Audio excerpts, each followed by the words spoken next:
Hello students, welcome to my YouTube channel science with NB. आज मैं भौतिक विज्ञान की सामग्री के साथ उपस्थित हूँ। इससे पहले मैं रसायन विज्ञान और जीव विज्ञान के कई सारे वीडियोस डाल चुका हूँ, और यदि आप उन वीडियोस को नहीं देख पाए हैं या दोबारा देखना चाह रहे हैं तो इसमें आई बटन को क्लिक करें और आपको सारे वीडियोस के लिंक मिल जाएंगे और आपके अध्ययन में सहायता मिलेगी। आपसे एक रिक्वेस्ट करना चाहूँगा, आज तक मैंने नहीं कहा था लेकिन अब फिर रिक्वेस्ट आपसे कर रहा हूँ कि हम इसको वीडियो जब बनाते हैं तो बहुत मेहनत करनी पड़ती है, बहुत सारी जगह से खोज करना पड़ता है। तो अगर आप इसको सब्सक्राइब कर देते हैं तो इससे हमारा हौसला बढ़ जाता है और हमको बड़ा प्रोत्साहन मिलता है, और आपके हौसले बढ़ाने से हम और ज़्यादा अच्छा काम करने के लिए प्रेरित होते हैं। तो आप ज़रूर इसको सब्सक्राइब करें। चलिए आगे बढ़ते हैं, आज का वीडियो हम शुरू करते हैं। आज का हमारा अध्ययन का वीडियोज़ का जो टॉपिक है वह है प्रकाश का परावर्तन। इस प्रकाश के परावर्तन को जानने के लिए हम इस सारणियों को पहले देखते हैं, जिसके आधार पर हम इस अध्याय को जानेंगे।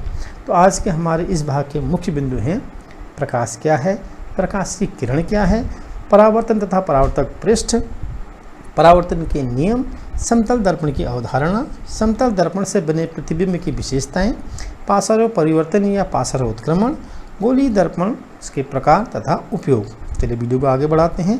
आज के पहले बिंदु पर जाते हैं: प्रकाश तथा प्रकाश की किरण क्या है। तो प्रकाश क्या है, सबसे पहले इस बात को जानते हैं। प्रकाश वह भौतिक कारण है जो कि वस्तुओं को देखने में सहायक होता है, और प्रकाश की उपस्थिति के कारण ही दृश्यता संभव है। दूसरी भाषा में हम ये कह सकते हैं कि बिना प्रकाश के किसी भी चीज़ को देखना संभव नहीं है। इसलिए प्रकाश वह भौतिक कारण है जो कि वस्तुओं को देखने में सहायक होता है। दूसरा है प्रकाश किरण क्या है। सरल रेखा में गमन करने वाले प्रकाश को प्रकाश किरण कहते हैं। सामान्य रूप से हम देखते हैं कि प्रकाश की किरण सीधी रेखा में गति करती है, तो सीधी रेखा में गति करने वाले प्रकाश को प्रकाश की किरण कहते हैं। आगे बढ़ते हैं अगले बिंदु पर। हमारा बिंदु है परावर्तन तथा परावर्तक पृष्ठ।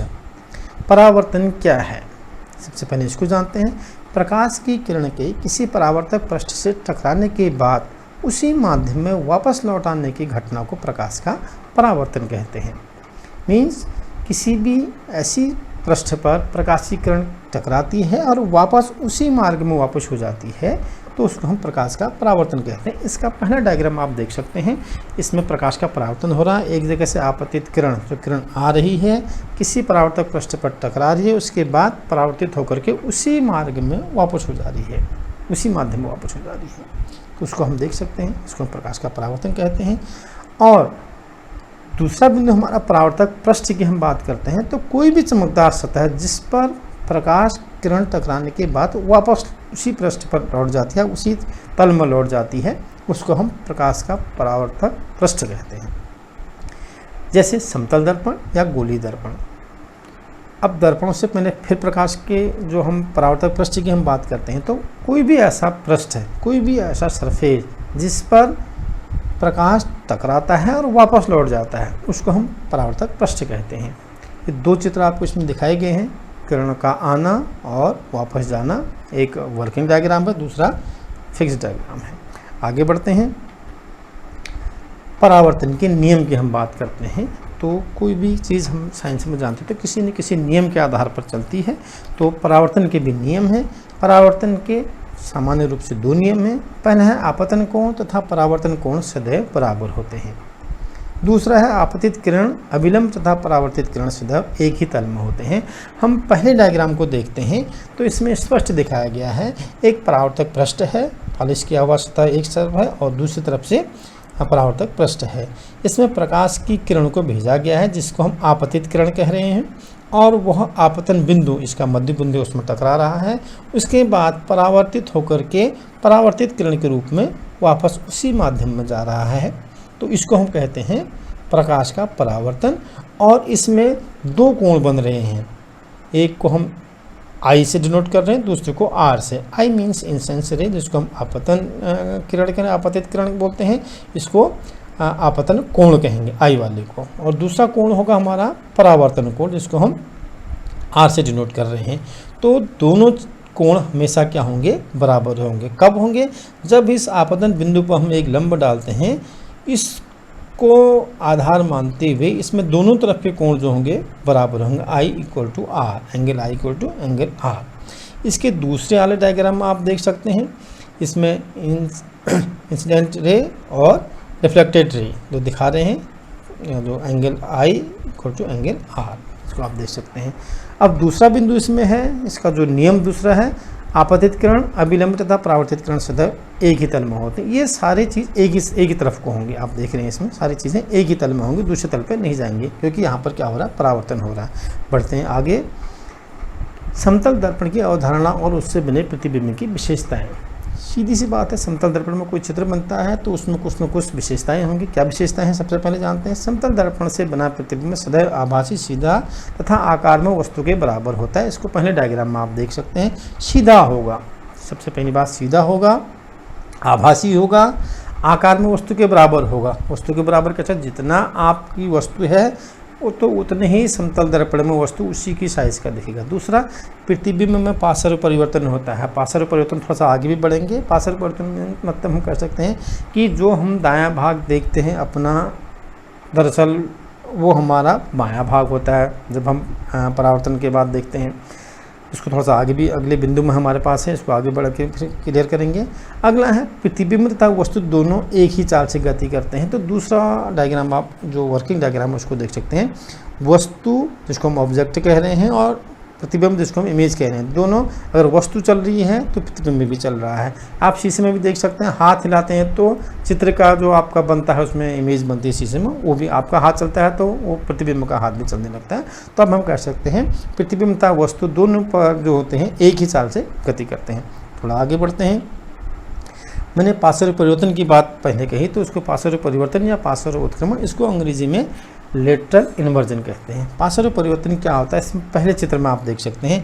आप इधर से देख रहे हैं, जो व्यक्ति शीशे के आगे से खड़ा है, दर्पण के आगे से खड़ा है, उसने अपना दाहिना हाथ किया, लेकिन उसके जो प्रतिबिंब वहाँ बना है उसका बायां हाथ दिख रहा है। तो इसी को क्या कहते हैं, पार्श्व परिवर्तन, पार्श्व उत्क्रमण या लेटरल इन्वर्जन कहते हैं।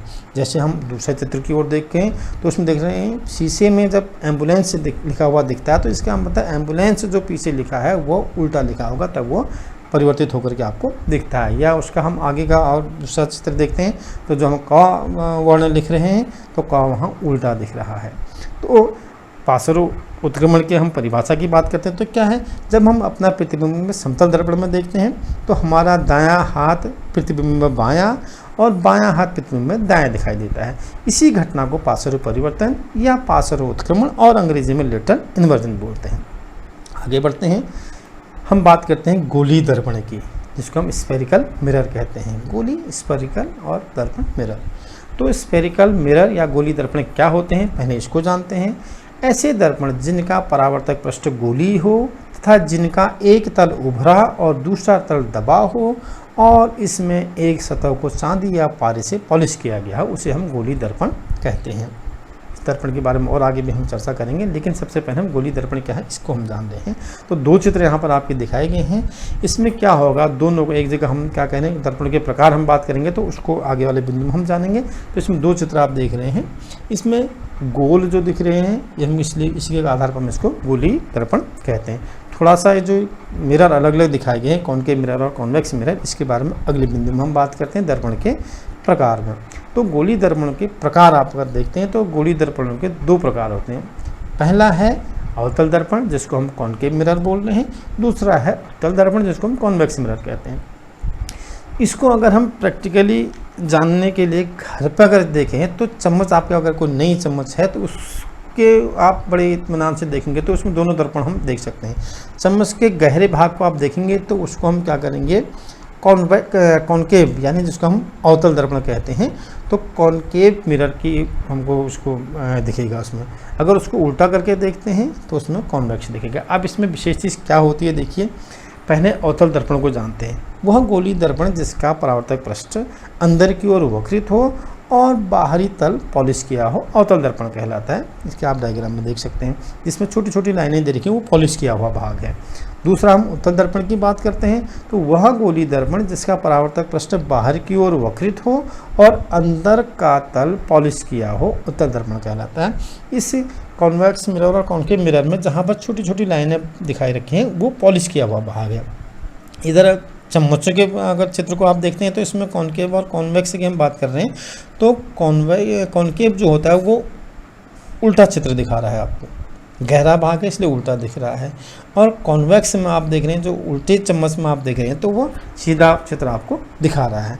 तो ये तो रहे हमारे गोली दर्पण के प्रकार, और गोली दर्पणों के उपयोग की थोड़ा सा बात कर लेते हैं, आगे बढ़ते हैं। गोली दर्पणों के उपयोग यानी पहला अवतल दर्पण का उपयोग। अवतल दर्पण का उपयोग कहाँ कहाँ होता है, सबसे पहले हम बात करते हैं तो इसमें हमारे जो टॉर्च की अंदर जो होती है उसमें इस्तेमाल होता है, जिसको हम कटोरी बोलते हैं। बल्ब जहाँ पर लगता है उस वाले घेरे में आप देखते हैं कॉनकेव सरफेस जिसमें लिखा है, केवल कॉनकेव सरफेस दिखाया जाता है, गहरा भाग है वो प्रकाशीय किरणों को पुंज के रूप में बाहर भेजता है। दूसरा इस्तेमाल इसका डॉक्टर दांत के अंदर अब देखने के लिए तो कोई और सामग्री नहीं है, इसलिए इसी प्रकार के दर्पण को इस्तेमाल करता है दांतों के अंदर वाले भाग देखने के लिए।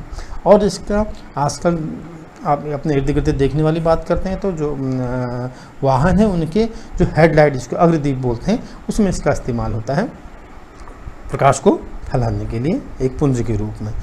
आगे बढ़ते हैं, उत्तल दर्पण के उपयोग की बात करते हैं तो उत्तल दर्पण का प्रयोग रोड में ट्रैफिक देखने के लिए भी किया जाता है। दूसरा हम कहते हैं जो गाड़ी में पासर दर्पण जिसको बैक मिरर जिसको बोलते हैं, ड्राइवर के फ्रंट में रहता है पीछे को देखने के लिए, उसमें इस्तेमाल होता है। और साइड मिरर जिसको हम पासर मिरर भी कहते हैं, पासर दर्पण भी कहते हैं, उसमें इस्तेमाल किया जाता है। पीछे से आ रही जो वाहन होंगे उनको स्पष्ट रूप से देख सकता है, क्योंकि इन दर्पणों में या उत्तल दर्पण में चित्र वास्तविक और बड़ा दिखाई देता है, बहुत लंबा एरिया उसको कवर करता है। तब हमने इसके आज के बिंदु जो जाने, सारे बिंदु को हमने एक एक करके इसमें जाना, और सबसे अंतिम बिंदु जो हमारा था गोली दर्पण प्रकार तथा उपयोग, इसके आगे भी हम जो नेक्स्ट वीडियो जो हमारा होगा उसमें और कुछ जानेंगे। तो वीडियो में अंत तक बने रहने के लिए आपका बहुत धन्यवाद, और मिलते हैं अगले वीडियो में। Thank you.